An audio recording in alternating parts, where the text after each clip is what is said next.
এই উদ্যোগটা সার্বিকভাবে শুনলাম যে 5 বছর ধরে প্রসেসে ছিল। হ্যাঁ, আমরা যখন প্যান্ডামিক ছিল আমি রোজ প্যান্ডামিকে আসতাম। আমার সাথে কুট্টি বুবু এরাই থাকতো। কোনো দিন এসে আমরা একটা প্ল্যানিং করতাম। এটা পল্টুদার একটা স্বপ্ন ছিল সারা বাংলার ঘরে ঘরে একটা ফুটবল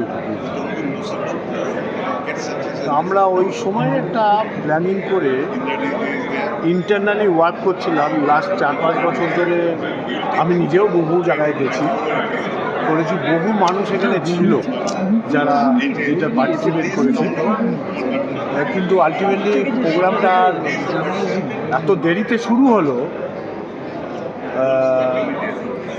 যে কোনো কারণে সবাই দেখলো কেন শুরু হলো, যার জন্য পুরো প্রোগ্রামটা করা গেল। আশা করি আমরা সবাই যদি আমাদেরকে সাংবাদিক বন্ধু, সরকার, প্রশাসনে যারা আছে সবাই যদি সাহায্য করে তাহলে আমার মনে হয় বাংলা তো ফুটবলার ফ্যাক্টরি তৈরি হবে। এরকম দেশ জুড়েই আমরা করতে পারবো যদি সবাই সহায়তা। এটা কি শুধু ফুটবলের সঙ্গে প্যারালালি? আর ধীরে ধীরে আমরা দেখবো ফুটবল ক্রিকেট শুরু করলাম, এরপরে কীরকম রেসপন্স হচ্ছে, তারপরে ধীরে ধীরে অ্যাথলেটিক্স আসবে, হকিতে আসবে, এরকম। সেটা কি ফুটবল স্কুল ছিল? একটা তো আমাদের ফুটবল স্কুল যেটা ক্লাবে 25 বছর হয়ে গেছে, ওটা থেকে এটা আলাদা। এই সেম মডেলেই সারা দেশ জুড়ে। আচ্ছা, কিন্তু আরও একটা বিষয় যে এই যে সিনিয়র দলের ডুরান্ড কাপ কিছুদিন বাকি শুরু হতে, প্লেয়াররা কোচেরা কবে আসছে?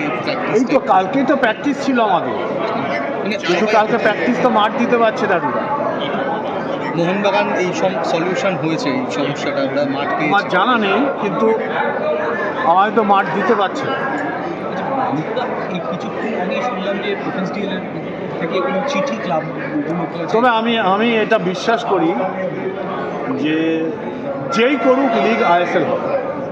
মানে চিঠি আপনারা পেয়েছেন? আমি শুনলাম চিঠি এসছে একটা, কিন্তু আইএসএল হবে যেই করুক। এফএসডিএল নাও করতে পারে, অন্য কেউ করবে হয়তো। দেশের লিগ বন্ধ হয়ে যাবে আমার মনে হয় না, সংস্থাও চায় না, সরকারও চায়। কি চিঠিটায় কি বার্তা? আমি শুনিনি তো, আমি প্রোগ্রামে ছিলাম। আমি শুনলাম একটা স্থগিত আদেশ এসছে, আইএসএল এক্ষুনি করা সম্ভব হচ্ছে। কিন্তু আরও একটা বিষয়, মোহনবাগানের তরফ থেকে, এসির তরফ থেকে ডুরান্ডকে চিঠি দিয়ে জানানো হয়েছে যে ডুরান্ড কাপটা শুধুমাত্র বিদেশিহীন করে লোকাল খেলোয়াড়দের জন্য রিকোয়েস্ট একটা করা হয়েছে। এই বিষয়ে ইস্ট বেঙ্গলের পক্ষ না, আমার কে কি বলেছে তাই নিয়ে আমার উত্তর দেওয়া।